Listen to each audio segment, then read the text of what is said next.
अस्सलाम वालेकुम नाजरीन, मैं हूं आपका मेज़बान उमर जावेद। प्रोग्राम जुर्म अंजाम के साथ लाहौर में बढ़ते हुए जराइम जो है वो शहरियों के लिए वबाले जान बनते जा रहे हैं। कहीं डाकू जो है वो वारदात कर रहे हैं तो कहीं वारदात पर मज़ामत करने पर शहरियों की जान ली जा रहे हैं। आज का जो हम प्रोग्राम करने आए हैं वो UET यानी इंजीनियरिंग यूनिवर्सिटी के करीब वाक़ एक सोसाइटी के अंदर वारदात हुई थी, जिसके अंदर डाकू ने नया तरीका अपनाया कि उन्होंने पहले दरवाज़ा खटकाया और दरवाज़ा खटका कर ये कहा कि उनके वालिद के दोस्त के यहाँ बच्चा हुआ है और वो उसकी मिठाई देने के लिए आए हैं।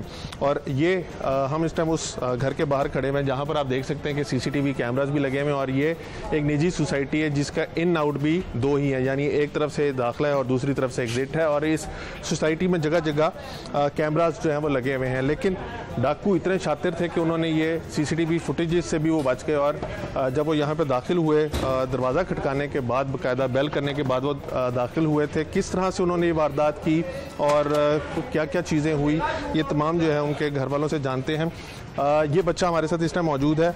इसी तरह उस दिन जो मुलजमान थे वो आए, उन्होंने दरवाज़ा खटकाया और उसके बाद क्या हुआ पहले इस बच्चे से जानते हैं, फिर अहले खाना से जानते हैं। बेटे, जब आपके घर में बेल हुई फिर आपने क्या देखा और क्या हुआ? मैंने दरवाज़ा खोला, उन्होंने बेल ऐसे ही दरवाज़ा उन्होंने बेल की और आपने दरवाज़ा खोला? हाँ जी। आपने नहीं पूछा कौन है? नहीं, वो बेल थी ना। अच्छा। उधर से उन्होंने बेल दी और मैं ना बाहर निकला, मैंने कहा कौन? तो कहते हैं कि ना रियाज साहब के ना बेटे का बेटा हुआ है तो ये मिठाई ले लें। मैं मिठाई लेने ना मिठाई मैंने पकड़ लिया और मैंने दरवाज़ा ना बंद करने को जल्दी से, कहते पानी थोड़ा सा ला दो। पानी मैं लेने गया हूँ तो वो गराज के अंदर आ गए। कितने बंदे थे? 2 बंदे थे, जिनका कद एक छोटा था और एक बड़ा था। और क्या ना अंदर आ गए और मैंने ना उन्होंने कहा मैं पानी ला के दिया तो उन्होंने पानी पी लिया। कहते और पानी लेके आओ। मैं और पानी लेने जा रहा हूँ तो वो अंदर एंटर हो गए। उनके पास कोई पिस्टल वगैरह था? जी, पिस्टल वगैरह था, 2 पिस्टल। और फिर वो अंदर दाखिल हो गए? हाँ, फिर घर में कौन कौन था उस दिन? उस वक्त मेरी वालिदा थी और मेरी होम ट्यूटर थी और मैं था। हम 2 ख़वातीन थी और मैं था। ये आपने बच्चे से गुफ्तगू सुनी कि इनिशियली गेट के ऊपर क्या हुआ, अंदर किस तरह से उन्होंने वारदात की, कितना नुकसान हुआ।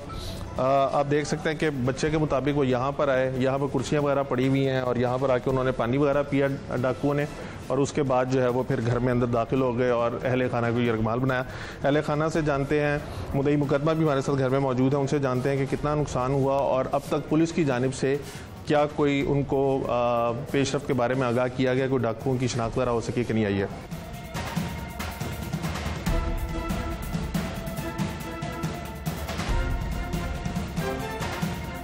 हम इस टाइम घर में मौजूद हैं और उस दिन जब ये दोनों डाकू बाहर गेट पे आए और उन्होंने बेल करके ये कहा कि उनके वालिद के दोस्त के घर बेटा पैदा हुआ, तो बच्चे ने उनसे मिठाई रिसीव की और उसके बाद उन्होंने कहा पानी पिला दें। आपने अब्दुल्ला की गुफ्तगू सुनी, उसके बाद वो अंदर आ गए। अंदर यहाँ पे जिस टाइम हम यहाँ पे बैठे हुए, यहाँ पर ही अहले खाना जो थे वो मौजूद थे और बच्चा जो था उसकी टीचर भी यहाँ पे मौजूद थी। फिर डाकू ने यहाँ पे आके कैसे वारदात की, हमारे साथ इस टाइम मुद्दई की अहलिया मौजूद हैं जो घर में उस टाइम मौजूद थी। बाजी ये बताइएगा, यकदम वो अंदर आए, क्योंकि पहले वो पानी पीते रहे, उसके बाद अंदर आए, फिर क्या हुआ? पहले पानी पिया ना तो मैंने कैमरा ऑन किया तो ये जो स्टेप अंदर दाखिल होते हैं ना जी, उसके साथ चिपक के खड़े।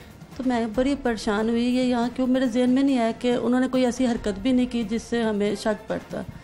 मेरा बेटा अंदर आया, कह रहा मामा वो कह रहे हैं हमें प्यास बहुत लगी है, 1 गिलास पानी सादा दे दो। ये लेके गया तो वो स्क्रीन से जैसे आंखों के आगे पर्दा या कुछ कहीं स्क्रीन से गायब हो गया, मेरे तवज्जो भी नहीं हुई कि वो किधर गए। तो ये पानी लेके गया तो मैं इधर बैठी हूँ, टीचर इस कोने में बैठी है।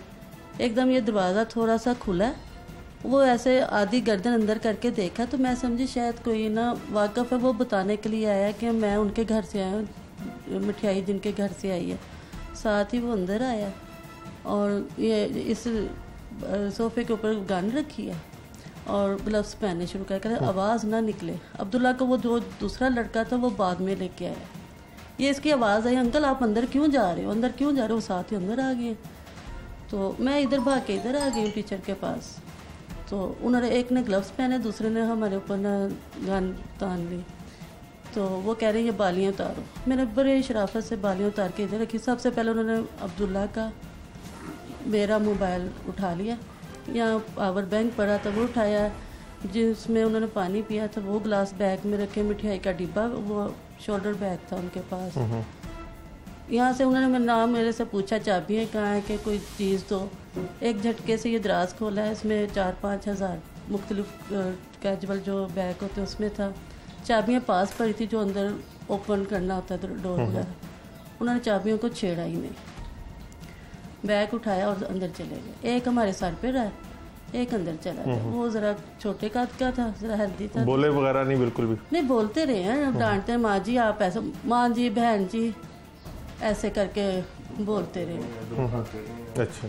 अंदर जब दरवाज़ा खोला तो एक दराज में मेरी सेविंग थी, कमेटी निकली थी, वो निकाल ली। बाद में आए हैं, आप हमें बताएं, और वो उसका कोड नंबर क्या है तिजोरी का।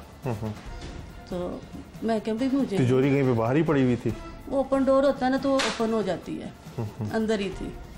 मैं क्या मुझे नहीं पता ना, मेरे मियाँ साहब ने मुझे ना, अब झूठ सच तो बना, मैं क्या उनकी वो मुझे ऐसे समझते हैं, सिर्फ निगरान रखा है, ऐसी ख़ास चीज़ें नहीं मुझे बताते, मुझे नहीं पता।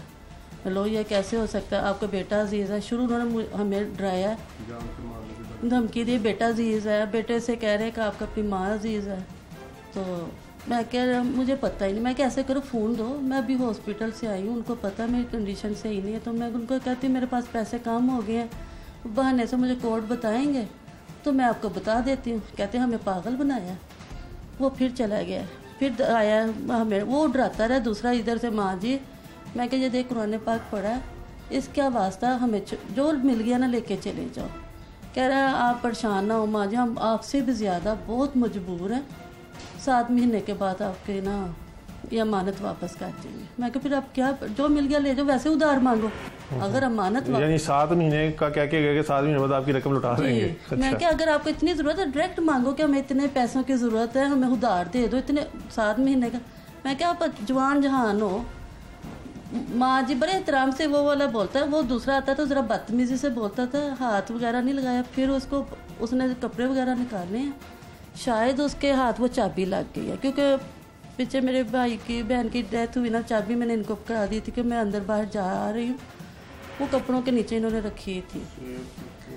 वो अलमारी है ना, वो जो तिजोरी थी वो टच मोबाइल की तरह कोड मिलाते थे, अगर गलती से डबल कोड टच हो जाता था तो कोड वो डबल लॉक लग जाता, फिर की के बगैर नहीं खुलता था।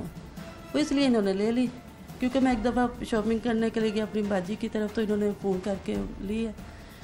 उसके बाद इन्होंने उधर ना वो कपड़ों के नीचे रख दिया, उनके हाथ लगी है। उसके बाद उन्होंने आके यही पूछते रहे आपको वाकई नहीं इल्म।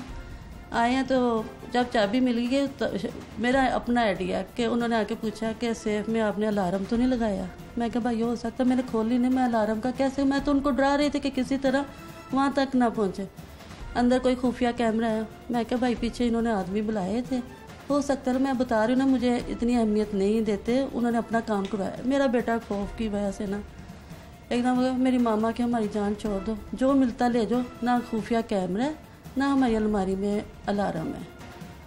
उसके बाद वो कोई 10 मिनट अंदर रहे, बल्कि टीचर ने मुझे कहा कि बाजी आप जाके देखो। मैं कि जो होना मैं नहीं उधर जाती, खुदा ना खास्ता मेरा हाथ पकड़ के कमरे में ले जाए, मैंने अपने में मेरा बेटा बाहर, मैं अंदर चले, मैं जो होना है वो हो जाएगा, मैं इधर ही से आई हूँ।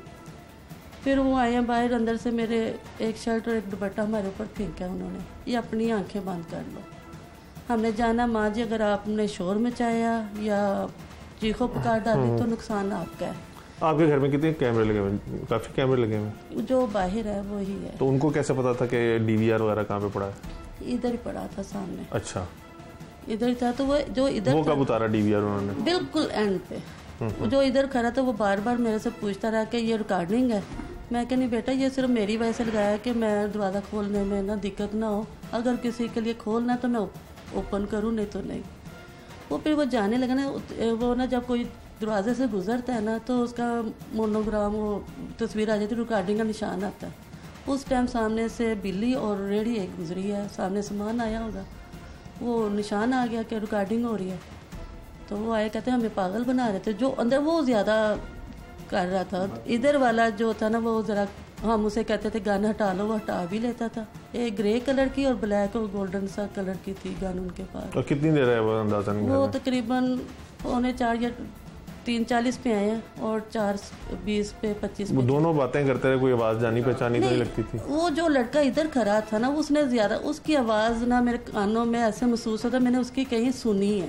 ज़हन में नहीं आ रहा कि मैंने कहाँ सुना है, मगर उसकी आवाज़ जाने। मुंह उनके ढके हुए थे, सर्जिकल मास्क पहने थे और उसका अंदाज ऐसे लग रहा था मैंने कहीं इसको देखा है, मगर ज़हन में नहीं आ रहा। मैं उस दिन से यही सोच रही हूँ, अभी तक मेरे क्लियर नहीं हुआ, मगर शायद मेरा वहम। फिर उसके बाद वो चले गए, फिर क्या किया आपने? वो चले गए। टीचर का ना मोबाइल, उसने ना ऐसे बैठी, इतना कोने में बैठी थी तो उसका मोबाइल रह गया। उन्होंने दरवाज़ा ये भी खोला है, जब हमारी आंखों पे, मैंने आंखें थोड़ी सी खुली रखी, वो नीचे से देख सकती, ऊपर से नहीं कि उनके कदम वगैरह देख सकती थी, मगर उन्होंने हमारा ना दीवार की तरफ, मैंने दीवार की तरफ नहीं किया, विंडो की तरफ मुँह कर लिया।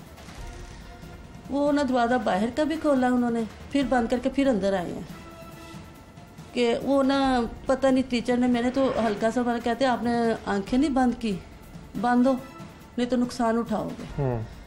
उसने टीचर ने बंद की हैं तो फिर चले गए। तो जब हमें होंडा की आवाज़ आई, होंडा 125 था, रेड कलर की थी, क्योंकि कैमरे में मैंने देखा बिल्कुल हमारे दरवाजे के साथ खड़ी हुई है। जब आवाज़ आई है तो हम उठे हैं, तो कह रही बाजी ये लो मोबाइल, तो आप ना 15 पे फ़ोन करते हैं। मैं कहनी मैं पहले अपने मियाँ को फ़ोन कर दूँ। उस टाइम बस दहशत, मैं कहनी अभी कह रही बाजी इतनी जोड़ी, मैं कह चुप, पहले मैं ऊपर कमरे में सारी देखूँ, हो सकता कोई ऊपर छुपा हो। मेरे जहन में ये था कि उनको तिजोरी नहीं खुली। मैं ऊपर जाके देख के फिर आके, हमने इतना खौफ था कि वाशरूम में जाके हमने इनको फ़ोन किया। तो मैं कह रही हूँ मेरे इसलिए जो सेविंग मेरी और मेरे बेटे की थी ना, वही चोरी हुई है कि हमारे दूसरी चीज़ें रह गई हैं। जब ये आए हैं, ये 10 मिनट में आ गए, भाई आ गए हैं, ये आगे पीछे सब आए। तो जब इन्होंने दराज खोला है तो तिजोरी में से भी सारा कुछ, सब कुछ सफाया था। आप इसमें ग्रामी आपका? मेरा नाम हाजी मोहम्मद अकमल साहब, क्या नुकसान क्या हुआ, क्या क्या कुछ लेके गए वो तकरीबन 2 लाख बेगम का था पड़ा हुआ बाहर ही, और इसका था एक गले में कुछ 30-40 हज़ार होगा वो है, और मेरी कोई पेमेंट पड़ी हुई थी वो प्रॉपर्टी की, मैंने वो करवानी थी रजिस्ट्री, उसके तकरीबन 40 लाख वो था। और उसके अलावा जो मेरे पास कुछ रियाल थे, कुछ प्राइस बॉन्ड थे, कुछ मेरी उगराई थी, कुल मिला के तकरीबन कुछ 53 लाख रुपए बनता है। इससे ज़्यादा हो सकता है लेकिन कम नहीं है। इतने पैसे घर में क्यों रखे हुए थे आपने? वो मैंने आपको बताया, वो मैंने ना रजिस्ट्री करानी थी, तो तकरीबन वो कल जो गुजर गई है उस दिन का टाइम था, तो बस वो मैंने ला के रखी है। बस वो इसी इंतज़ार में था कि मैंने रजिस्ट्री करा देना, उनको मैंने पेमेंट करनी थी। तो आपने घर में इतने कैमरा वगैरह लगाए हुए थे, कोई किसी के साथ कोई मसला वगैरह है, कोई डिस्प्यूट्स वगैरह है आपकी? नहीं, कोई मसला नहीं, वैसे अपने तहफ़्फ़ुज़ात से रखूँगा। इस सोसाइटी में रहते हुए कितना अरसा हो गया आपको? मुझे तकरीबन 4 साल हो गए। पहले को भी कोई ऐसी वारदात वगैरह सुनी? नहीं, पहले कोई नहीं। मोहल्ले वाले भी कह रहे हैं कि 20-20 साल के भी रहने वाले हैं, कभी ऐसी वारदात इधर हुई नहीं। कितने सोसाइटी के गेट वगैरह? ये तकरीबन 55 घर हैं। और गेट आना जाने? 2 गेट हैं आने जाने के लिए, बस 2 ही गेट? हाँ जी, 2 गेट। और उन पे भी गार्ड वगैरह बैठे? गार्ड बैठे हुए हैं, 2 सुबह को होते हैं, 2 रात को। जिस तरह से आपका बेटा बताता है कि उन्होंने आके कोई रियाज का नाम लिया, कोई रियाज जानने वाला आप लोगों का? नहीं, रियाज जानने। आपको अपने तौर पे क्या लगता है कौन लोग हो सकते हैं कि उन्होंने वारदात की? कोई जानने वाले हैं जिनको पता था पेमेंट है आपके पास? हाँ, यही लगता है ये कुछ साजिश हुई है मेरे खिलाफ, कोई जानने वाले ने की है, लेकिन हो सकता है कोई बाहर क्यों अपने ये बाद में पता चलेगा। अभी पुलिस इन्वेस्टिगेशन कर रही है, लेकिन उनको रिक्वेस्ट की हुई है। तो बरकैफ अभी तक जुम्मे का ये वाक़या है, अभी तक कोई कार्रवाई नहीं हुई। मुकदमा आपने नामालूम लोगों के खिलाफ दर्ज कराया? नहीं, नामालूम लोगों के खिलाफ है जो FIR काटी हुई है ना, वो नामालूम लोग। कोई इस सोसाइटी के अंदर, क्योंकि काफ़ी ज़्यादा कैमरा वगैरह लगे हुए हैं, किसी कैमरे में मुलजमान आते जाते दिखाई देते हैं? हाँ, वो सामने वालों की हमने फोटो ले ली है, उसमें दिखाई दे रहे हैं, चेहरे नजर आते हैं मुलजमान के? हाँ जी, वो तकरीबन इतने नहीं है, क्लियर नहीं है, वो दूर, यानी कि दूर के वो ना उसके शॉट हैं। उसमें क्लियर नहीं है उनके। तो पुलिस ने जब मुकदमा दर्ज कर लिया उसके बाद आपको बताया कि क्या वो कर रहे हैं, क्या आप तक पेश रफ्ता है? जी आज मुझे फ़ोन आया था, उन्होंने बुलाया है, अभी मैंने जाना है तो देखते हैं वो क्या कहते हैं। वो उन्होंने बुलाया है कि जी अपना सेफ सिटी वालों के दफ्तर जाना है हमने, तो आप आओ। आपको क्या लगता है जब आपको आपकी अहलिया का फ़ोन आया, कैसे वारदात होगी, पहले जेहन में क्या चीज़ आई और फिर उसके बाद आप कहाँ पे थे, कैसे आए, सारा ज़रा बताएं तफसील। जब मुझे इन्होंने फ़ोन किया है, मैं फैक्ट्री था। किस चीज़ की फैक्ट्री? मेरी इधर ही की फैक्ट्री है, कोरा दबका तिल्ला वगैरह, गोटा तिल्ला तैयार होता है मेरी फैक्ट्री में। उधर से दूर है यहाँ से? ये दरोगे वाला में है, यहाँ से तकरीबन 10 से 15 मिनट का रास्ता है मोटरसाइकिल। अच्छा। तो मैं तकरीबन 10 मिनट बाद आ गया था मैं, और मुझे इन्होंने फ़ोन किया है, मैं फ़ौरन आया हूँ। आके तो ये सारा हुआ जिन्होंने देखा है, और मैंने ये सारे वो लॉकर अपने चेक किए हैं, सारे जो भी हैं ना वो सब खाली थे, उसका सफाया। तो बाकी अभी तो मुझे भी समझ नहीं आ रही कौन है, लेकिन देख रहे हैं कि करीबी का ही कोई कौन है कि उन्होंने साजिश की है, अभी नहीं समझ आ रही। साजिश क्यों करेगा? आप कह रहे हैं कि साजिश वो इसलिए कि वो आए सीधा मेरे घर, ये 55 घर हैं, सीधा आके मेरे घर में बेल दी है उन्होंने, मिठाई का डब्बा दिया है, और उन्होंने ये साजिश के तहत ही आए हैं। और अंदर आके जो था ना उन्होंने सफाया किया है, चाबियाँ पड़ी वो नहीं ली, उन्होंने लॉकर तोड़े हैं। किसी को आपने बताया हुआ था कि ये पेमेंट आपके पास इतनी है घर में पड़ी हुई? नहीं, ये तकरीबन ना 1 माह से ना थोड़ी थोड़ी पेमेंट ना मैं जमा कर रहा था, जो मेरे पास पेमेंट आती थी बाहर की गिराई थी, तो वो मैं ना 2-4 लाख 5 लाख मैंने ना ये जमा किए हैं। किसी को नहीं मालूम था इतने पैसे? नहीं। और सेफ आपकी किसी ऐसी जगह पे पड़ी है कि बासानी बंदा पहुंच सकता है, या नहीं पता, या किसी को पता हो कि सेफ पड़ी वही जा सकता है? नहीं, बासानी वो अगर वो सेफ का जो दरवाज़ा खुलता है ना उसे पता चल जाता है ये तो चोरी है, वो दूसरे कपड़ों के खाने हैं, वो ओपन नहीं है। तो कोई उम्मीद है कि मुलजमान पकड़े जाएंगे? पुलिस कोई उम्मीद दिला रही है आपको? उम्मीद दिला रही है, उन्होंने कहा है जी इंशाल्लाह कर रहे हो। अभी देखो अल्लाह ताला बेहतर करेगा, हम तो आस पे बैठे हुए हैं। सही, बहुत शुक्रिया।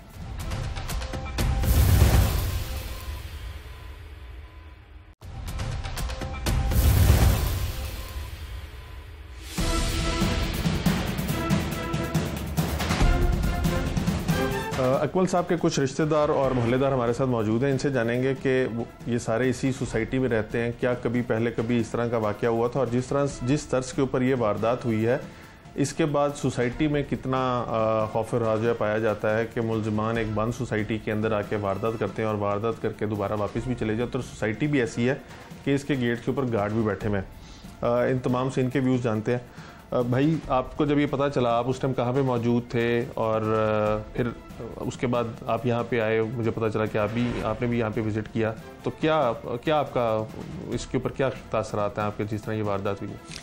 4:00 पर मुझे कॉल आई, तो मैं इस वक्त अपने दफ्तर में था। जो ही कॉल आई तो मैं जेल रोड से अपनी गाड़ी के ऊपर 4 व्हील के ऊपर मैं इस घर में पहुँच गया, और जब मैं यहाँ पे पहुँचा तो मेरे आने के आधे घंटे बाद पुलिस यहाँ पर पहुँची। आप अंदाज़ा करें कि ये कितना लैक ऑफ कम्युनिकेशन है। पुलिस को 15 पे कॉल भी कर दी, लेकिन वो मौके पर नहीं पहुंची। अगर वो मौके पर पहुंचती, अगर वो मौके पर आकर शवाहद इकट्ठे करती, अगर वो मौके पर आकर उन चोरों की जो फुटेजेस हमारे पास मौजूद थी, जो इस इलाके में मौजूद थी, उनको फॉलो करते, तो मे भी वो रात तक शायद गिरफ्तार भी हो जाते। असल मामला ये है कि ये अच्छी खासी डकैती की वारदात है, जिसमें जैसे कि साहब ने बताया 57 लाख रुपए हैं, 10 तोले सोना है, और खौफ व हिरास बड़ा फैला है। सिर्फ लेडीज़ घर में थी, अदम तहफ़्फ़ुज़ है। ताजर कहाँ जाए? ताजर घर बार छोड़ के बाहर अपने कारोबार पे, अपनी दुकान पे जाते हैं, तो पता चलता है कि घर में वापस आए तो डकैती हो चुकी होती है। हुकूमत का है, मुख्तलिफ किस्म की फोर्सेज हैं, 40 किस्म की फोर्सेज बनी हुई हैं, उनके लिए बजट रखा हुआ है, उनको पेट्रोलिंग के लिए पैसे दिए जाते हैं। और ये सारी जीटी रोड जो है, हर वक्त पुलिस की कोई ना कोई वैन यहाँ पे फिर रही होती है, लेकिन इसके बावजूद इतनी बड़ी वारदात होना इस पूरी जो हमारी ये सोसाइटी है उसके लिए एक अलमिया है। आप नहीं समझते कि जिस तरह की ये वारदात अकमल साहब और उनकी अहलिया बता रहे हैं कि कोई रिश्तेदार वगैरह या कोई जान पहचान वाला बंदा जो वो मुलविस हो सकता है, क्योंकि उन्होंने बताया कि 55 घरों की सोसाइटी और सिर्फ इन्हीं के घर को टारगेट किया गया। जी बिल्कुल, हमने इस पे बड़ा सोच विचार किया। हमें ये समझ आई है कि ये जो वारदात है इसमें फैक्ट्री से किसी लोग जो हैं वो मुलव्वस हैं, उन्होंने इंफॉर्मेशन पास ऑन की है और उसी इंफॉर्मेशन के ऊपर ही ये सारी वारदात हुई है। क्योंकि उनको पता था कि फैक्ट्री के लोग घर आते हैं, उनको पता था कि हम इस तरीके से इस घर के अंदर दाखिल हो सकते हैं। जैसे कि उन्होंने मिठाई का डब्बा हाथ में पकड़ा कि ये ऐसी चीज़ है कि हर कोई इखलाकी तौर पर दरवाज़ा खोलता है और हाथ बढ़ाएगा और उससे कम्युनिकेशन आसान हो जाएगी, उससे हमें वक्त मिल जाएगा अंदर जाने का, और वही हुआ। इसी तरह जब वो घर में दाखिल हुए हैं, जैसे कि अभी भाभी ने बताया कि उन्होंने सीधा यही पूछा कि बाकी पैसे बताओ किधर है। तो इसका मतलब है उनके पहले नॉलेज में था कि घर में पैसे और मौजूद है, जेवर भी उनको मिल गया, पैसे भी मिल गए। हालांकि इनकी जो जमा पूंजी थी 2, 2.5, 3 लाख रुपए मिल जाए तो चोर डाकू बड़े खुश हो जाते हैं, लेकिन उनका नहीं, ये काफी नहीं है, हमें ये बताओ कि बाकी पैसे और जेवर किधर है। इसका मतलब है कि वो कहीं ना कहीं पे इनको इन्फॉर्मेशन थी, इन्फॉर्मेशन थी, और दूसरा वो 50 मिनट तक इस घर में मौजूद रहे हैं। मैं समझने से कासिर हूं कि इतनी आसानी से इतनी बड़ी वारदात और इतने सुकून से वारदात की फुटेज में भी देख सकते हैं कि जब वो मिठाई लेके आए तो वो बड़े सुकून से डिब्बे को हिला रहा है, अंदर आते ही ग्लव्स पहन लेना, अंदर आते ही मुख्तलिफ तरीकों से वो जो मिठाई का डब्बा है, वो जो ग्लासेस हैं जिसमें पानी पिया, और वो तमाम शवाहिद अपने साथ रह गए। और मोबाइल की सिमें जिस तरह निकाल के फेंक देनी, मोबाइल बैटरीज जो हैं वो निकाल के रख देनी, मोबाइल छोड़ देने। इससे मैं समझता हूँ कि वो बड़े प्रोफेशनल थे और पुलिस को भी बड़े प्रोफेशनल अंदाज से उनको पकड़ना होगा। उनको ये अंदाजा है कि वो इन चीज़ों से पकड़े जा सके, इसलिए उन्होंने सारा कुछ किया। भाई आप इस सोसाइटी में कब से रह रहे हैं और दूर घर है या नज़दीकी घर है? जी ये साथ चौथा घर है। अच्छा, और कितने अरसे से सोसाइटी में रह रहे हैं? तकरीबन 4 साल हो गए हैं। तो कोई पहले इस तरह की वारदात वगैरह कभी सुनी? बिल्कुल नहीं इस तरह की। सिक्योरिटी की अपनी आप लोगों की जो है सोसाइटी की अपनी सिक्योरिटी वगैरह, कितने गार्ड वगैरह है? 2 गार्ड इधर होते हैं, 2 गार्ड दूसरे गेट पे होते हैं। हम लोग तो यहाँ पर आए थे सिक्योरिटी पर्पज़ के लिए कि यहाँ पर सिक्योरिटी है, तहफ़्फ़ुज़ है, लेकिन हमें यह इल्म नहीं था कि इस तरह का भी कोई मामला हो सकता है जैसा अकमल साहब के साथ हुआ है। और उसके जब से ये वारदात हुई है हम तो रात को सो नहीं रहे सही तरीके से कि हम जिस तहफ़्फ़ुज़ के लिए यहाँ पर आए थे वो दोबारा हम खौफ और हरास का शिकार हो गए हैं। इस सोसाइटी के जैसे अकमल साहब बता रहे थे 2 ही रास्ते हैं, दोनों फ्रंट पे ही हैं या कोई एक पीछे एक आगे है? नहीं, मेन रोड पे ही है, जीटी रोड पे। एक कॉर्नर पे है, दूसरा गेट दूसरे कॉर्नर पे है। ठीक है जी। तो सिक्योरिटी के लिए जो बंदे वगैरह रखे हुए हैं वो आप लोग उनको बहाना? जी सोसाइटी के बिल्कुल हम लोग उनको पे करते हैं। सोसाइटी का अपना एक इंतज़ाम है उनको सारे मामलात करने का, और बैरियर लगे हुए हैं, लेकिन उसके बावजूद इतनी आसानी से आ जाना ये हमारे लिए लम्हा फिक्री है। तो आपको नहीं लगता कि हो सकता है कि गार्ड भी मुलविस हों बीच में, कि जब आप अगर बैरियर लगे हुए हैं तो बैरियर खोलने के लिए गार्ड को कुछ ना कुछ तो बताना पड़ेगा? जी जी। और क्या सोसाइटी के अंदर अपने कैमराज वगैरह कोई नहीं लगे हुए थे? नहीं, सोसाइटी के अपने कैमराज कोई नहीं है। यहाँ पर लोगों ने प्राइवेटली, जैसे हम लोगों ने, अकमल साहब ने और लोगों ने, वो अपना अपना इंतज़ाम किया हुआ है। ठीक है ना, लेकिन वो सारी बातें एक तरफ, हम लोग इस मुल्क के जिस रियासत के हम रहायशी हैं, हम बहैसियत इस मुल्क के रहायशी जो कर सकते हैं अपने तौर पर वो हमने की है। ठीक है ना जी, लेकिन बाकी मामला तो इस रियासत की जिम्मेदारी है। ठीक है ना जी, और मेरे ख्याल में रियासत नाकाम है। ठीक है ना। आप बताइएगा, जिस तरह राय साहब कह रहे हैं कि आप लोगों ने अपने तौर पे तो इंतजाम किए हैं, रियासत पुलिस की जानिब से, जैसे सुधीर साहब ने भी बताया कि पुलिस जो थी वो आधा पौना घंटा ताख़ीर से आई और उसके बाद आके भी उन्होंने बड़ा रवायती सा काम जो है वो किया। अभी तक कोई अपडेट अकमल साहब बता रहे थे नहीं है, क्या कहेंगे आप इसके ऊपर? सर ये मैं तो यही समझता हूँ कि ये इंतज़ामिया की नाअहली है, ना भी यहाँ पे कोई हुकूमत है, ना कोई हुकूमत की इंतज़ामिया है कि वो हमें तहफ़्फ़ुज़ दे सके। एक बंदा को कारोबार करता है, वो टैक्स पेयर भी है, हुकूमत को सारे लवाज़मात भी वो अदा कर रहा है, फिर भी उसको तहफ़्फ़ुज़ नहीं मिल रहा। तो ये मैं समझता हूँ कि हुकूमत की नाकामी है, रियासत की नाकामी है। तो हुकूमत हमें बता दे कि हम किस तरफ जाएं। खान साहब के बड़े दावे थे, खान साहब को हम लोगों ने सपोर्ट भी किया कि आप चंद दिन थोड़ी सी तकलीफ़ात बर्दाश्त करें तो पाकिस्तान ऊपर जाएगा। ये हमें पाकिस्तान ऊपर जाता हुआ नज़र नहीं आ रहा, ये नीचे की तरफ ही आ रहा है। आप देखें कि जराइम की रेशो जो है वो बढ़ गई है खान साहब के आने से। ठीक, तो उसमें सारा का सारा नुकसान तो ताजर का है। एक गरीब बंदा सारी ज़िंदगी थोड़े थोड़े पैसे करके जमा करके किसी अच्छी लोकेलिटी में कोई घर बनाता है अपने आप को तहफ़्फ़ुज़, अपने बच्चों को तहफ़्फ़ुज़ देने के लिए। तो ये तहफ़्फ़ुज़ है, हमें इंतज़ामिया ये तहफ़्फ़ुज़ दे रही है। हमारी हुकूमत हमारे लिए ये कुछ कर रही है। हमें तो कोई चीज़ इस बात की समझ नहीं आ रही। हमारी तो रातों की नींदें जो है वो हराम हो चुकी। हर गुजरते दिन के साथ जो जराइम पेशा अफराद हैं वो नई से नई चीज़ें जो है सीख रहे हैं। जिस केस के ऊपर आज हम प्रोग्राम कर रहे हैं उसके अंदर भी 2 डाकू जो घर में वारदात की नीयत से आए वो अंदर दाखिल हुए और जिस गिलास में उन्होंने पानी पिया वो गिलास भी ले गए। उसके बाद उन्होंने फिंगरप्रिंट्स वगैरह साफ़ करने का भी एहतमाम किया और साथ ही साथ ग्लव्स पहन लिए वारदात करने से पहले। और उसके बाद जब उन्होंने वारदात की तो तमाम वारदात के दौरान उन्होंने ग्लव्स जो थे वो पहने हुए थे। हमारे साथ फोरेंसिक एक्सपर्ट मौजूद हैं कौकब ज़ुबैरी साहब। इनसे जानते हैं, इनका वसी तजुर्बा है फोरेंसिक के अंदर। ये जो लोगों को सोशल मीडिया और बहुत से ज़राए हैं जहाँ से वो इस तरह की चीज़ें जो हैं वो इन्फॉर्मेशन जो है वो ले रहे हैं और फिर जराइम पेशा अफराद उनको प्रैक्टिकली इस्तेमाल भी कर रहे हैं, इससे इन्वेस्टिगेशंस पे कितना फ़र्क पड़ेगा और क्या कोई इन्वेस्टिगेशन जो है इससे मुतासिर भी होती है, ये उन्हीं से जानते हैं। कौकब साहब, एक तो वक्त के लिए बहुत शुक्रिया। इस केस के अंदर यानी एक बैकवर्ड सा इलाका है GT रोड का, उसके अंदर एक सोसाइटी है। सोसाइटी के घर के अंदर ये दोनों मोटरसाइकिल पे वारदात करने गए। मिठाई का डब्बा दिया कि आपके वालिद साहब के बेटे के घर बेटा हुआ है और ये मिठाई है। वो मिठाई का डब्बा भी साथ ले गए। वो जिन गिलासों में उन्होंने पानी पिया वो गिलास भी पानी के वापस ले गए और फिर उसके बाद जितनी चीज़ें वहाँ से उन्होंने उठाई और वापस रखी उसको तमाम को उन्होंने ग्लव्स पहन के किया। क्या कहेंगे इस पर?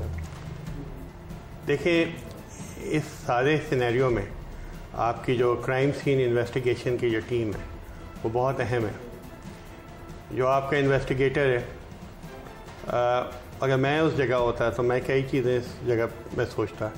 मैं प्रिज्यूम ये कर रहा हूँ कि वो जो CCTV कैमरा की फुटेज हो रही होगी वहाँ पे कोई ऐसा फुटेज नहीं था कि वो CCTV कैमरा। मगर यहाँ पे एक एनी गवाह है। वो बच्चा जिसने दरवाज़ा खोला उसने उन लोगों की शक्लें देखी। ज़ाहिरी बात है वो नकाब पहन के नहीं आए होंगे। जी रिज्यूम में ये कर रहा हूँ। जी ऐसे ही है, वो नकाब पहन के नहीं आए। उन्होंने घंटी बजाई होगी या गेट को हाथ लगाया होगा। तो जिधर जिधर उन्होंने हाथ लगाया है वहाँ पे लेटेंट फिंगरप्रिंट, क्योंकि वो वारदात कर रहे थे तो उनके पास इतना वक्त नहीं था। ज़ाहिर बात है एक नेचुरल सी घबराहट होती है आदमी को जल्दी जल्दी ख़त्म करने का। जो भी वारदात कर रहा होता है उसकी कोशिश यही होती है कि हम जितनी जल्दी इसको ख़त्म कर सकें। चीज़ें उठाई और वो निकल गए। मैं ये भी अज्यूम कर रहा हूँ कि वहाँ पे उन्होंने घर वालों को मारा पीटा नहीं, कोई तशद्दुद नहीं किया, सिर्फ उन्होंने चीज़ें उठाई हैं, उन्होंने ग्लव्स पहने, चीज़ें उठाई और चले गए। अच्छा, ये हो नहीं सकता कि उन्होंने वहाँ पे किसी जगह टच नहीं किया। टेक्नोलॉजी को कहते हैं लेटेंट फिंगरप्रिंट्स। लेटेंट फिंगरप्रिंट्स जो होते हैं वो हिडन फिंगरप्रिंट्स होते हैं जो आम आपको नहीं नज़र आते। और फिर जो आपकी क्राइम सीन इन्वेस्टिगेशन की जो टीम आती है वो उसको फिर देखती है। अब इस बात का एहतमाल होता है ऐसी जगहों पे कि अगर आपने क्राइम सीन को प्रिजर्व नहीं किया तो उस जगह किसी और का हाथ लग गया। जी बिल्कुल, मैं यही सवाल अगर आप पूछने लगा था। और ये तो सबसे पहले तो इम्पॉर्टेंट चीज़ ये होती है कि क्या वहाँ पे क्राइम सीन को प्रिजर्व किया गया था, और फिर जब जो भी फॉरेंसिक टीम वहाँ पे आई उन्होंने क्या एविडेंस कलेक्ट करने की कोशिश की, क्या उन्होंने फिंगरप्रिंट्स लेने की कोशिश की। क्योंकि अब तो टेक्नोलॉजी इतनी बढ़ गई है कि टच DNA से कि आपने अगर कहीं टच किया तो आपकी जो जिस्म की रतूबत जो होती है, आप किसी सरफेस पे अगर टच करें ऐसे हाल गए तो आप देखें आपके जो फिंगरप्रिंट्स, तो वो उससे आप DNA निकाल सकते हैं। ये फरमाइएगा जैसे मैंने अभी यहाँ पे टच किया, ये फिंगरप्रिंट 24 आवर्स तक मैं यहाँ से आपका DNA निकाल सकता हूँ। जैसे घर है और अब देखें ये कुछ देर बाद ये फिंगरप्रिंट गायब हो गया, मगर स्पेशल टेक्निक्स हैं जिससे आप फिंगरप्रिंट ढूंढ सकते हैं। इसको लेटेंट फिंगरप्रिंट कहते हैं। तो घर के अंदर तो मुलाजमीन आ रहे होते हैं और लोग आ रहे होते हैं तो मुतद्दिद फिंगरप्रिंट्स होंगे, तो वो उस तरह से वो उसका तरीका ये होता है कि आप सबके जितने भी लोग वहाँ पे हैं उन सब के फिंगरप्रिंट लेते हैं और फिर आप क्राइम सीन से जितने फिंगरप्रिंट मिलते हैं उसको मैच करते हैं, और उसको मैच करके जो कोशिश आपकी यही होती है कि आप आइडेंटिफाई करें कि जो मकसद मुख्तलिफ हैं, और आप उसको पुलिस के डेटाबेस से भी चेक कर सकते हैं। फिंगरप्रिंट का जो डेटाबेस है, क्योंकि आदि मुजरिम होगा तो उसके फिंगरप्रिंट से वो मैच कर जाएंगे फॉर एग्जांपल।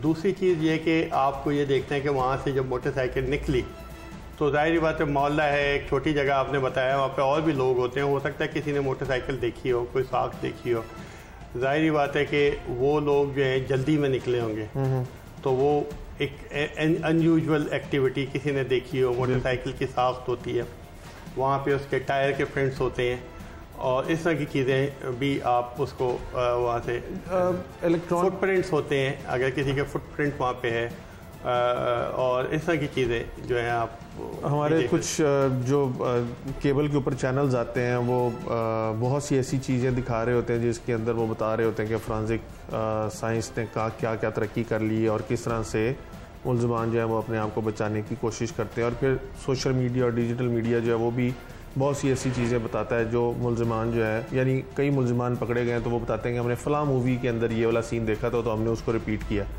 ये जो मुल्ज़िमान तक फ्लो ऑफ इंफॉर्मेशन पहुंच रही है, जो उनको आगाही हो रही है, ये कितनी ख़तरनाक होगी आइंदा इन्वेस्टिगेशंस के लिए? जी ज़ाहिर बात है, इसीलिए जो लोग हैं वो अपनी इन्वेस्टिगेटिव टेक्निक्स खुल के नहीं बताते।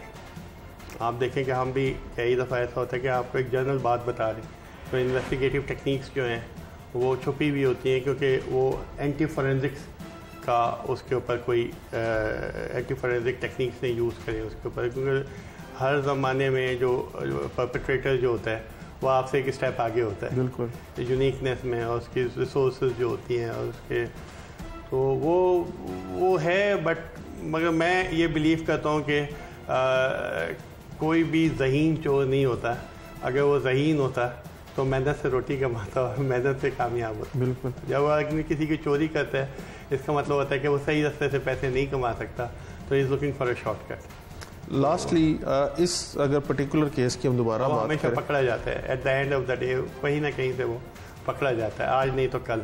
अगर हम इस केस की बात करें, जिस तरह से मुल्ज़िमान ने तिजोरी खोली, डीवीआर उतारा और घर के अंदर दाखिल हुए, तिजोरी खोली उन्होंने, जी तिजोरी खोली, एक पता था। अब देखें इधर एक और बड़ी आपने अहम बात बताई कि तिजोरी खोली, इसका मतलब है कि हो सकता है मुल्ज़िमान ऐसे हैं जो लोगों को पहले से जानते हैं जी, क्योंकि अब आपको सीक्वेंस ऑफ इवेंट डेवलप करना होगा। आपको ये देखना होगा कि वो आते के साथ ही एक मुल्ज़िमान होते हैं, वो आते हैं तशद्दुद करते हैं कि मुझे बताओ किधर तुमने सेफ रखा हुआ है, क्योंकि उनको कुछ नहीं पता। बिल्कुल, कोई तशद्दुद नहीं किया और बड़ी इज्जत से बात मुल्ज़िमान होते हैं वो सीधे आए, ग्लव्स पहने, सीधे गए, तिजोरी को उठाई, खोली और उसमें निकल गए। तो ये एक ऐसा पैटर्न है कि जो आपको मुल्ज़िम जाते हुए ये भी कह के गए कि आप हौसला रखें, हमें 7-8 महीने तक के लिए बस पैसे चाहिए थे, 7 महीने के बाद हम आपके पैसे लौटा देंगे। ये भी बाकायदा कह के गए, अगर वो 7 महीने तक बाकी रहे तो वो बात दरअसल यही है कि जो भी मुल्ज़िम होता है, वो जो मुजरिम होता है, ज़्यादा मुल्ज़िम तो मैं नहीं कहूँगा क्योंकि जो इसने भी जुर्म किया है, तो मुजरिम जो है वो कभी भी at the end of the day वो पकड़ा जाता है, क्योंकि हर दफ़ा जब वो चोरी करता है तो उसका कॉन्फिडेंस बढ़ता चला जाता है and at the end of the day कहीं ना कहीं वो ओवर कॉन्फिडेंट होकर एक मिस्टेक करता है, अपना पैटर्न जो है वो इस्टेब्लिश कर देता है और फिर आखिर में वो पकड़ा जाता है। फॉरेंसिक साइंस जो है वो कितनी हेल्पफुल है आपके दौरे हाजिर में केसेस को सॉर्ट आउट करने के लिए? देखें, फॉरेंसिक साइंस ने ऐसे ऐसे केसेस सॉल्व किए हैं जो अदरवाइज सॉल्व नहीं हो सकते थे। जैसे आपके डिजिटल फॉरेंसिक्स है, आप फॉर एग्जांपल आपको पता है कि मनी लॉन्ड्रिंग में पहले हिसाब किताब आप बुक्स में रखते थे, आप कंप्यूटर्स में रखते हैं। अब आपके SSD कार्ड आ गए हैं 1 टेराबाइट के, बिल्कुल 1 टेराबाइट के, तो आप अपने मोबाइल फ़ोन में पूरा डेटा रख सकते हैं जो एक आप कमरे के बराबर कंप्यूटर में एक ज़माने में रखते थे। ऐसे तो अगर आपके डिजिटल फॉरेंसिक्स नहीं होती या फॉरेंसिक टेक्निक्स नहीं होती, आप उस डेटा को कभी भी एक्सट्रैक्ट नहीं कर सकते। बिल्कुल, वो डेटा जो होता है, जो आपको अगर मीडिया मिल भी जाए तो वो एनक्रिप्टेड होता है, पासवर्ड प्रोटेक्टेड होता है, उसको उस तरह से डेटा निकालना बहुत मुश्किल काम होता है, बहुत टेक्निकल काम होता है।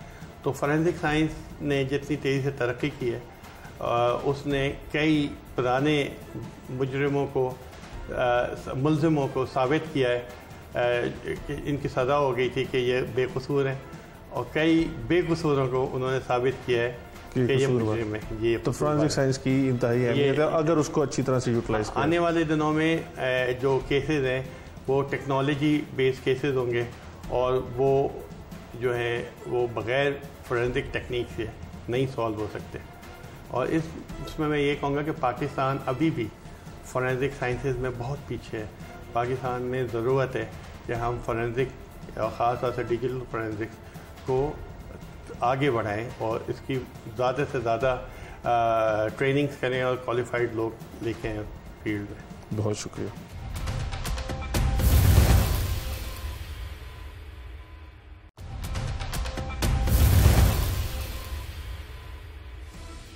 माहिर कानून ज़फ़र इकबाल कलानूरी साहब हमारे साथ मौजूद हैं, इनसे जानते हैं। कलानूरी साहब, एक तो वक्त के लिए शुक्रिया। ये बताइएगा कि हमारे ये अगर कोविड-19 का टाइम देखा जाए और उसके ये जो थर्ड वेव का टाइम देखा जाए तो इसके अंदर वारदातें, जराइम पेशा अफराद जो उन्होंने बहुत इस चीज़ को एंजॉय किया, ये जो लॉकडाउन वगैरह चल रहा था। आप क्या समझते हैं कि इन जो जुर्म हो रहे हैं इनको कंट्रोल करने के लिए सज़ाएं ज़्यादा देने की ज़रूरत है? क्या ऐसी कहीं पे हमारे सिस्टम के अंदर खामी है कि जितने भी मुलज़मान पकड़े जाते हैं वारदातें उससे ज़्यादा हो जाती हैं?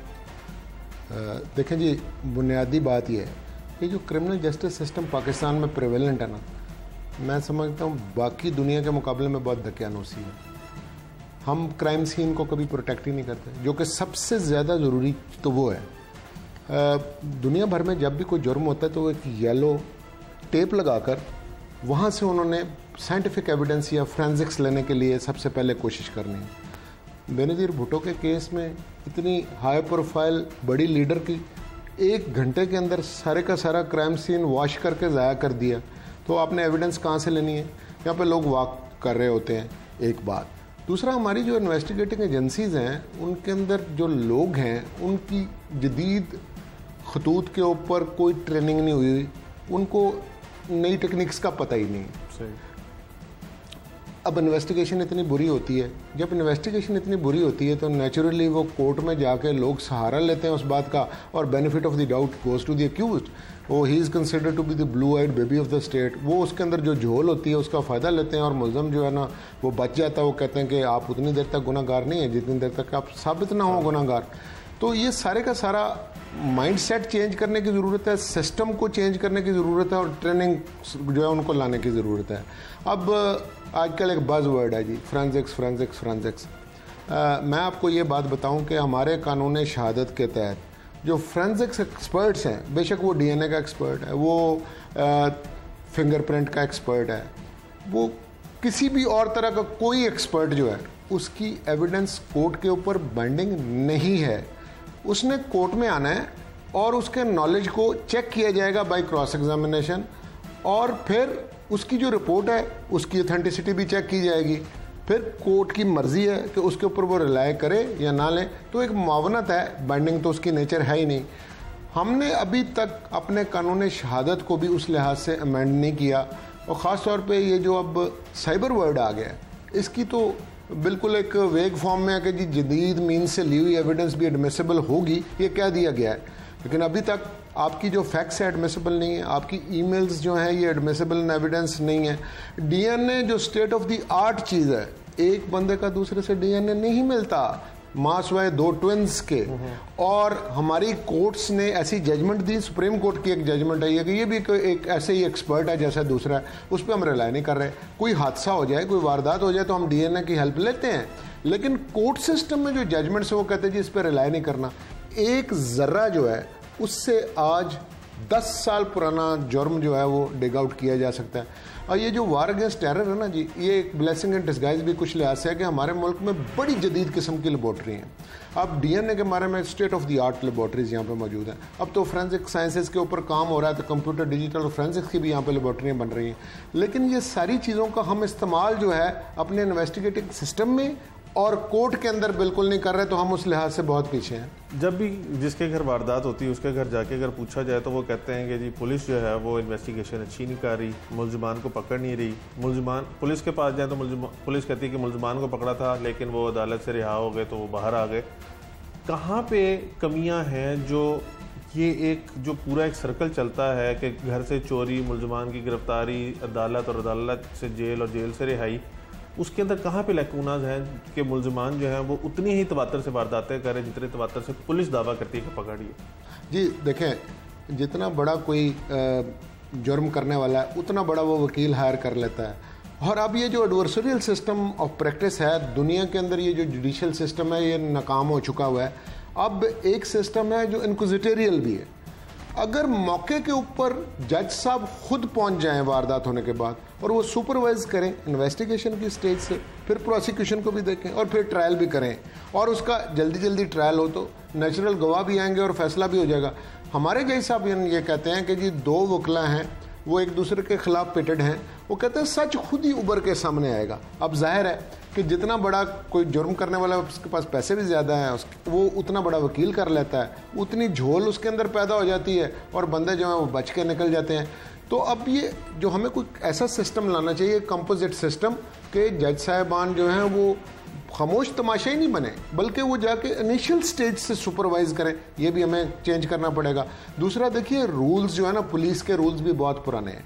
हमारी एक ही पुलिस जो है वो जनरल जो जराइम हो रहे हैं उनको भी वही इन्वेस्टिगेट करते हैं, वाइट कॉलर क्राइम को भी वही कर रहे हैं, वो ड्रग्स को भी कर रहे हैं। दुनिया में तो ये स्पेशलाइज्ड फील्ड्स हैं। फिर यहाँ पे एक कंट्रडिक्शंस ये भी हैं, कहीं पे पुलिस आ जाती है, कहीं पे आपकी FIA आ जाती है, कहीं पे नायब आ जाएगी। हमें अभी तक ये नहीं पता, ओवरलैपिंग हो रही है, हमने उनका डोमेन डिटरमिन नहीं किया कि किसने क्या करना है। ये भी एक इसकी बहुत बड़ी वजह है। पिछले दिनों में मोटरवे के ऊपर एक वाकया पेश आया, बड़ा ही बदकिस्मती से वो ऐसा वाकया था कि सारी दुनिया हिल गई। बिल्कुल।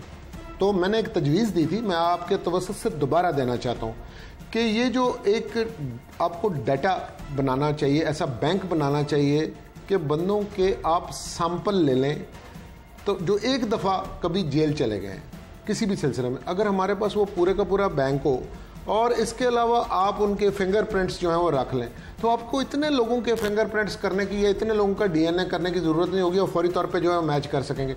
हमारे रूल्स अभी ये प्रोवाइड नहीं करते कि हम मुल्ज़मान जो हैबिचुअल क्रिमिनल्स हैं उनके भी हम नहीं कर सक रहे। अब आप इस पर्टिकुलर केस की बात कर रहे हैं, इसमें सिर्फ fingerprints is not the only thing. इसके अंदर आप देखें, हमारे पुराने खोजी होते थे, वो पैरों से जाने वाले निशानात को देखते हैं। अगर वो किसी गाड़ी या मोटरसाइकिल पे आए, इवन टायर के निशानात जो है ना उनको भी देखा जा सकता है। किसी जगह के ऊपर जो है वो अगर CCTV कहीं और से है उसके साथ भी मैच होगा। फिर हमारे एक पुराने मारूफ तरीकाकार है कि वो बच्चे ने उनको देखा, उसके मुताबिक एक खाका आप बनाते हैं, उससे भी कुछ लोगों को जो है ना वो चेक किया जा सकता है। और अब ये जो छुपे हुए फिंगरप्रिंट्स हैं, अगर उनको भी आप प्रिजर्व किया हो मौके पे और उनकी भी आप कंपैरिजन करें, तो जाहिर है अगर घर के अंदर और भी लोग आते जाते हैं तो उनके तो मैच हो जाएंगे कि ये उनके नहीं है, और जिससे मैच नहीं हो रहे वो करना पड़ेगा। और बियॉन्ड साइंस भी आज भी इस बात की वैल्यू है कि लोगों की शहादत की भी तो कोई वैल्यू है ना। इस पर्टिकुलर केस में उन्होंने वो इतना जानते हैं कि उन्होंने जाके तिजोरी को जो है ना तोड़ा है और उसके अंदर से वो लेकर गए हैं, और इसका मतलब है कि कोई ऐसे लोग हैं जो आते जाते रहते हैं। तो ये ज़रा वसी पैमाने पे काम करने की ज़रूरत है। और फिर अटर्नी, वकील जो है वो भी सरकार की तरफ से जो वकील दिए जाते हैं, ज़रा आपको बेहतर लेवल के लॉयर्स होने चाहिए जो कि प्रोसिक्यूशन एजेंसी की हेल्प कर सकें, क्योंकि आमतौर पे सरकारी वकील है उसका जो लेवल है वो प्राइवेट वकील के लेवल के बराबर नहीं होता, तो वहीं पे मैच नहीं है। तो सिस्टम जो है थ्योरेटिकली बराबर है, लेकिन प्रैक्टिकली जो जितने वसाइल उसके पास ज़्यादा है वो चीज़ों को मैनेज कर लेता है। In Pakistan you manage justice, there is no such thing as justice in Pakistan. और अब ये जो आपने इन दिनों में वारदात का जिक्र किया है, तो वो जो पुलिस वगैरह की सिक्योरिटी एजेंसीज की और तरफ थी, लॉकडाउन वगैरह को भी देख रहे थे, वो भी बेचारे हर चीज़ के जिम्मेदार होते हैं। लोगों ने इसका फ़ायदा उठाया है कि ये वही मैन पावर है वो दूसरे कामों में लगी हुई है। अब ये भी हाई टाइम है कि सिटी पुलिसिंग का कॉन्सेप्ट लाना चाहिए। इंग्लैंड के अंदर 80% लोग जो है वो आवाम के अंदर से पुलिस में होते हैं और वो ज़्यादा बेहतर तरीके से मावनत कर सकते हैं। फिर ये लोकल गवर्नमेंट का जो कॉन्सेप्ट है, ये इलेक्शंस करवाएं, ये पुलिसिंग का जो सिस्टम है ये सारे का सारा आप लोकलाइज करें। अगर आप लोकलाइज करेंगे तो बेहतर हर लिहाज से होगा, क्योंकि एक इलाके में रहने वाले लोगों को ये पता होता है कि कौन बंदे झूठे गवाह हैं, ये बार बार आते हैं, कौन बंदा सच्चा होगा, तो ये भी करने की जरूरत है। बहुत शुक्रिया। जफर इकबाल कलानूरी साहब माहिर कानून हमारे साथ मौजूद हैं। उन्होंने ना सिर्फ तजावीज़ दी बल्कि बहुत तफसील तौर पर इस चीज़ को एलेबरेट भी किया। आपने फॉरेंसिक एक्सपर्ट की गुफ्तगू भी सुनी। मुल्ज़िमान नए नए तरीके जो है वो ढूंढ के ला रहे हैं वारदातें करने के लिए, लेकिन जिस तरह फॉरेंसिक एक्सपर्ट की आपने गुफ्तगू सुनी कि मुल्ज़िमान कहीं ना कहीं कोई ना कोई ऐसा एविडेंस छोड़ जाते हैं कि अगर इन्वेस्टिगेटिंग टीम जो है वो थोड़ी सी चालाक और होशियार हो और दिल लगा के काम करे तो वो एविडेंस वहाँ से कलेक्ट किया जा सकता है और मुल्ज़िमान को पकड़ा जा सकता है। लेकिन अनफॉर्चुनेटली हमारी पुलिस की तवज्जो और हमारी पुलिस की जितनी भी अटेंशन है वो मुख्तलिफ़ चीज़ों के ऊपर डाइवर्ट की हुई है और असल काम जो तफ्तीश करना है और जो आवाम को रिलीफ देना है उस बारे में नहीं सोचा जा रहा, जिसकी वजह से वारदातें हो रही हैं और लोग जो है वो अपने कीमती जानो माल से जो है वो हाथ धो बैठते हैं। आज के प्रोग्राम से टीम जुर्म इंजाम और अपने मेज़बान उमर जावेद को इजाज़त दीजिए। अगले प्रोग्राम में मुलाकात होगी। अल्लाह निगहबान।